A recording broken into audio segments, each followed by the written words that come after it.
अस्सलामु अलैकुम नाजरीन, खबर शामिल करते हैं पेसरोर से। रहनुमाए पाकिस्तान तहरीक इंसाफ हामिद बाजवा की जानिब से पेसरोर के मुख्तलिफ देहातों में 200 से ज़ायद मुस्तहिक़ घरानों में राशन तकसीम किया गया। मज़ीद मोहम्मद तौसीफ अपनी इस रिपोर्ट में बताएंगे।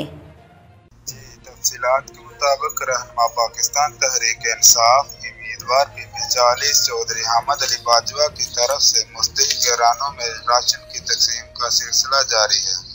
गुज़िश्ता रात हामिद बाजवा ने पेसरोर के मुख्तलिफ देहातियों जिनमें मुर्शिदाबाद, बासीवाला, बख्तपुर, कलासवाला, दबुर्जी, सराय शाफता, डेरा अब्दाली, सोया में 200 से ज़ायद मुस्तहिक़ घरानों में राशन तकसीम किया।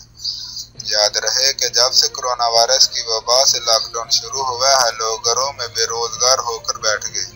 इसी दिन से हामिद बाजवा साहब मुस्तहिक़ गरीब घरानों में राशन तकसीम कर रहे हैं। आज का पाकिस्तान न्यूज़ से खुसूसी गुफ्तगू करते हुए हामिद बाजवा का कहना था कि अल्लाह की तौफीक से अब तक सैकड़ों घरानों में बगैर फोटो सेशन के